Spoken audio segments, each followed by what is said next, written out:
দেখো ধরে রেখেছে ওই দিক থেকে। দেখিছো ডাক্তার কি বললো?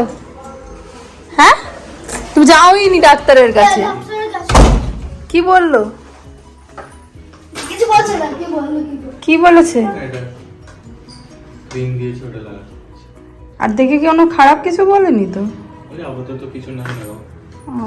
আর তোর কি খবর? গুড আফটারনুন ফ্রেন্ডস, আশা করি তোমরা ভালো আছো, সুস্থ আছো। আজকে তো স্যাটারডে। কালকে রাত থেকেই আইরিনের শরীরটা আবার যথারীতি একটু খারাপ হয়েছে। আমি বলেইছিলাম একটু ঠান্ডা মতো লেগেছিল, কিন্তু কালকে সে রাত্রেবেলা ওরকম হঠাৎ করেই মাঝরাতে উঠে মা মা করছিল, খুব হচ্ছিল। তারপর ওর বাবা উঠে তাড়াতাড়ি করে জল টল দেওয়ার পরে খাওয়ার পরে একটুখানি ঠিক লেগেছিল। তো যথারীতি আমিও সকাল থেকে ওকে নিয়ে একটু ব্যস্ত, ওকে নিয়ে ব্যস্ত না, ও আবার ডান্সেও গেছিলো, কারণ ওর ম্যাডাম নেক্সট উইকেই আইরিনের অ্যানুয়াল ফাংশন। তো ম্যাডামের মানা যে এখন ছুটি করা যাবে না। তো যথারীতি আর ছুটি করানো যায়নি, কিন্তু ও গিয়ে তারপরে বললো যে ম্যামের কাছে আমি গিয়ে ভালো হয়ে গেছে, গিয়ে আর শরীর খারাপ লাগেনি। যাওয়ার আগে মাথা ব্যথা, শরীর ম্যাজ ম্যাজ সব কিছুই ওর হচ্ছিলো।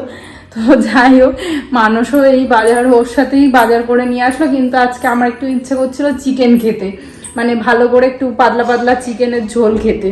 তো মানুষ আবার গিয়ে চিকেন আনতে গেল, আর এদিকে ওকে নিয়ে আসার সময় এই মাছগুলো নিয়ে এসেছে, ভেটকি মাছ আর চিংড়ি আর পমপ্লেট, এই তিনটেই নিয়ে এসেছে এই সপ্তাহের জন্য। আর এদিকে আজকের থেকে তো দিদি তো নেই, তোমাদেরকে বলেইছিলাম। তো ব্রেকফাস্টে আইরিন দুধ আর হরলিক্স খেয়ে নিয়েছে, আমরা এদিকে চা আর বিস্কিট আর মানুষ খেয়েছে হলো কর্নফ্লেক্স দুধ, আমিও তাই খাবো, এখনো খাইনি। তো দেরি করে দুধ চা খাওয়াতে পুরো হয়ে গেছে। যাই হোক, আর এইদিকে আশাও সব সবজি টবজি কেটে দিয়ে গেছে। আশা বললো আমি সবজি কেটে দিই, যতদিন না দিদি তুমি কোনো রান্নার ঠিকঠাক পাচ্ছ ততদিন আমি তোমার সবজি টবজিগুলো কেটে দিই। তো ও যথারীতি আজকে আমার সব সবজি টবজিগুলো কেটে দিয়েছে। তো যাই হোক চলো, আর এই দেখো ওর স্নান টান করিয়ে দিয়েছি, এখন গেছে ফুল তুলতে। অনেক ফুলই হয়েছে মোটামুটি, আজকে অনেক ফুল হয়েছে, কিন্তু ফুলগুলো খুব ছোট ছোট হয়েছে, ফুলগুলো বড় বড় হয়নি। অত জোরে জোরে টেনো না মা, গাছে লাগে না, অত জোরে জোরে টেনো না, আস্তে আস্তে মুড়িয়ে মুড়িয়ে তুলতে হয়। শিকড়ে ধরে অত জোরে টানলে তো গাছের হয়ে যাবে। এই যে আজকে ফ্লাওয়ার হয়েছে বিশাল, অ্যান্টস কিছু করে না ও, অ্যান্টস কিছু জামা দিয়ে হাতটা মুছে নে, জামা দিয়ে করে নে। আর এই যে বড় হয়নি, আস্তে। আবার তুই যেভাবে তুলিস না, আমার আজকাল আর তোকে ইচ্ছা করে না বলতে, তুই গাছে লাগে অত জোরে জোরে করলে টানলে। এই ফ্লাওয়ারটা হবে আজকালের মধ্যেই, ওই যে এই একটা কাল পরশুর মধ্যেই হবে। আর এই যে ওয়েদারটা একদম পুজো পুজো, আজকে আর বৃষ্টির কোনো সেরকম দেখতে পাওয়া যাচ্ছে না, কিন্তু হ্যাঁ এই জায়গাটা আবার মেঘ দেখা যাচ্ছে। যাই হোক, এই ব্যাঙ্গালোরের এই সমস্যা, কখন বৃষ্টি কখন মেঘ কোনো জানা নেই। আর এদিকে আজকে চাদর টাদরগুলো আইরিনের রুমে তুলে দিয়েছি, আইরিনের রুমের চাদরটা তোলা আছে, আবার ওইদিকে গেছে ফুল তুলতে, এখনো পাতা হয়নি চাদর, তুলে তো দিয়েছি, চাদর পাতা হয়নি। আমিও জামা কাপড় মেলবো বলে র্যাকগুলোকে নামালাম, ও ফুল তুলতে এসে গেল। না, এই ব্লগটা এবার স্টার্ট করা যাক, ও যতক্ষণ এসব করছে।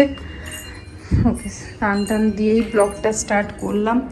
মানুষ এখনও আসেনি, চিকেন আনতে গেছে, এখনও আসেনি। যাই হোক, তার মধ্যে আজকে আমি এক পাজা তেল মাথায় দিয়েছি, সকালবেলা উঠেই মাথাটা খুব দপ দপ দপ দপ করছিল, তো ওই জন্য একটুখানি তেল দিলাম মাথায়।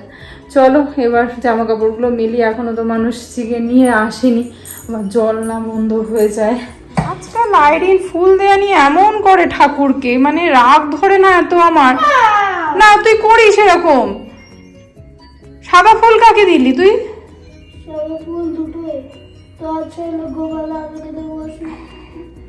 আর আরেকটা নীল ফুল আবার কাকে দিবি? নীল ফুল দুটো হয়েছিল না? একটা। তাহলে সরস্বতী মাকে আজকে দিসনি ফ্লাওয়ার।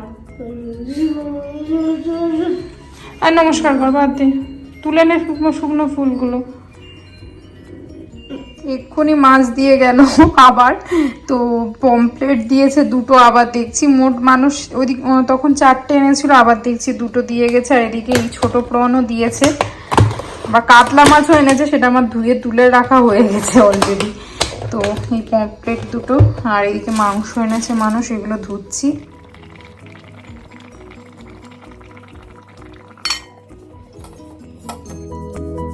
বাসটায় দেখে আমার মনে হচ্ছে আমিও কোথাও ঘুরে আসি, এত সুন্দর বাসটা। দেখো প্রত্যেকটা এতে টিভি রয়েছে, এটা মনে হয় শুয়ে যাওয়ার বাস না? তো ভালো লাগছে বাসটা দেখে, কোথাও ঘুরতে যেতে ইচ্ছে করছে নিজেরও। না হ্যাঁ লাস্টে না আছে, পেছনে দিকে বাসটাতে নেই, লাস্টেরটায় দেখতে পাচ্ছ, লাস্টেরটাতে নেই, লাস্টের এটাতে। আইরিন পুরো অবজারভেশনে, আমরা আইরিনকে একটা ভালো অ্যাওয়ার্ড দেবো। অ্যাওয়ার্ড নিবি আইরিন অবজারভেশনে? হ্যাঁ স্যাটারডেতে তো কোথাও বেরোতে পারিনি, তো শরীরটা হঠাৎ করেই খারাপ করে যায়, তাই জন্য ভিডিওটাও পুরো সম্পূর্ণ করতে পারলাম না। তো আমরা সানডেতেই একটু বেরিয়ে গেছিলাম, সানডেও আমি সকাল থেকে আর কোনো ভিডিও করিনি। তো মানুষ বললো ঘরে বসে বসে তার থেকে থাকার থেকে চলো তোমাকে কোথাও নিয়ে ঘুরে আসি, তাহলে একটু মনটাও ফ্রেশ হবে, তোমারও ভালোই লাগবে। আমরা কোথায় যাব কোথাও কোনো ঠিক ছিল না ফার্স্টে, তো তারপরে মানুষ বললো যে চলো তাহলে মানে এমজি রোডে যাওয়া যায়। ফার্স্টে বলেছিল একটা গণেশ পুজো এখানে হচ্ছে ইন্দিরানগরে, ওখানে মেলা মতো বসেছে, কিন্তু আইরিন পড়ছিল বলে বেরোবো কি বেরোবো না কোনো ঠিক ছিল না। তো অনেক দেরি করে বলেছে 7টার সময়, যে 7টার সময় সম্ভব না ও তো দূরে যাওয়া। তো আমরা এখন এমজি রোডে এসছি, এখানে একটু ঘুরবো ফিরবো, তারপর ডিনার করে বাড়ি যাবো, এরকমই প্ল্যান। আর আইরিন একটা সাথে করে বই নিয়ে এসছে, সে মাথা খারাপ হয়ে যাবে। যাই হোক চলো, আর রাস্তায় তো ভালোই জ্যাম, কারণ এমজি রোডে তো স্বাভাবিক জ্যাম হবেই। অনেকদিন পরে এমজি রোডে গেলাম, লাস্ট আমি গিয়েছিলাম আগের বছরের ডিসেম্বরে। তো ডিসেম্বরে যখন গেছিলাম তখন মানে 25 ডিসেম্বরের ঠিক আগে আগেই গেছিলাম, তখনও যেন এমজি রোডটা আমার খুব ভালো লেগেছিল। আসলে খুব হ্যাপেনিং জায়গা, ওখানে বেশ ভালোই লাগে যেতে। আর ব্যাঙ্গালোরে, মেন ব্যাঙ্গালোর এই জায়গাটাতেই বলা হয় আমি যেটুকুনি জানি।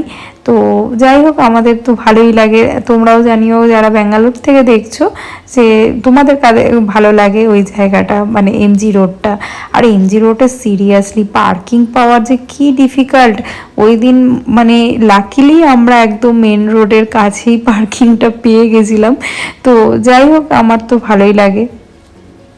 আমরা এইখানটায় পার্কিং পেলাম, এইখানটায় আগেরবার যেবার এসেছিলাম সেবার পার্কিং পাইনি, তো অসম্ভব রাস্তায় ভিড়।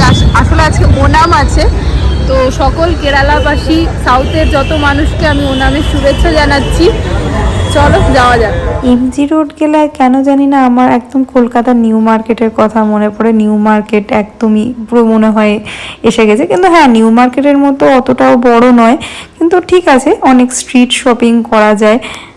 আর আজকাল তো আমার এমন হয়েছে আমি নিজের জন্য যতটা না জিনিস দেখি, এখন কি জানি আইরিনের জন্য জিনিসপত্র দেখতে খুব ভালো লাগে, ওকে কোনটা পরলে ভালো লাগবে, তো সেগুলোই দেখতে দেখতে যাই। আর এরকম তো আমার নেশা আছে একটু স্ট্রিট শপিং করা। তো ওখানে জানো তো অনেক জায়গায় হোমমেড কেক বিক্রি করছিল, তো সেটাই আমরা একটা ট্রাই করি, চিজ হোমমেড কেক। আগেরবার আমরা এই রেস্টুরেন্টটাতে এসেছিলাম, আবার এটা তো ভীষণ আর এইটাতে বসতে যাইনি, এটাতে গানটা না এত জোরে চলছিল না। এই যে এইখানটায় আমরা বসেছিলাম এর ভেতরটায়, আর তোর এইটাতে বসার ইচ্ছা ছিল, আমার সবগুলো ফেভারিট গান টান চালাচ্ছিল ওই জন্য।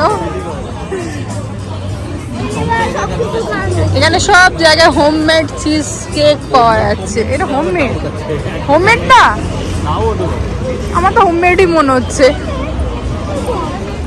ম্যাডামের আবার বায়না, ওখানে কিরিং দেখতে পেয়েছিল, তো কিরিং কিনে নেওয়ার পরে আমরা ডিনারে চলে গেছিলাম। ওই দিন মেনল্যান্ড চায়নাতেই আমরা খেয়েছিলাম। মেনল্যান্ড চায়না লাস্ট আমরা খেয়েছিলাম গুয়াহাটিতে, যখন আমরা আসাম থাকতাম তো গুয়াহাটিতে খেয়েছিলাম, তো আমাদের ওখানে ভালো লেগেছিল।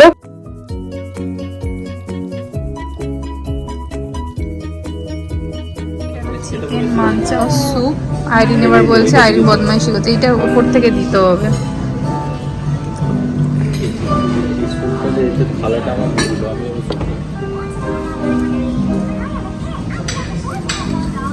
এটা একটু সরু সরু, মিশো চাইনিজ থেকে যেটা আনি সেটা এটা একটু মোটা।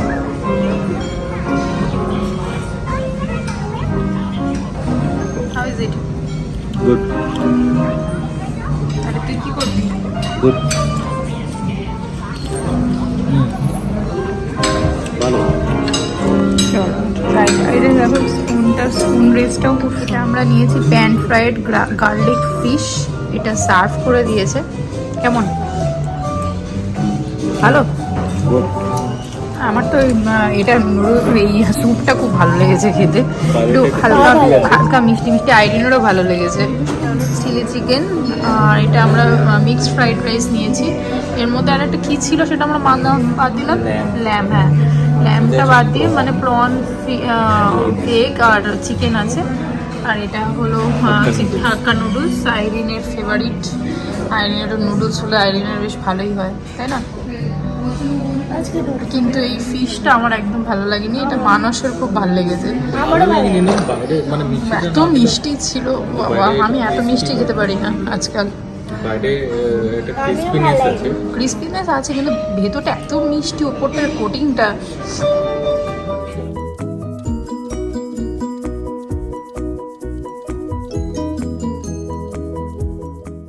ভালোই তো খাওয়া দাওয়া হলো। খাওয়া দাওয়ার পরে একটু রাস্তায় ঘোরাঘুরির পরে আমরাও বাড়ি চলে আসার পথেই ছিলাম।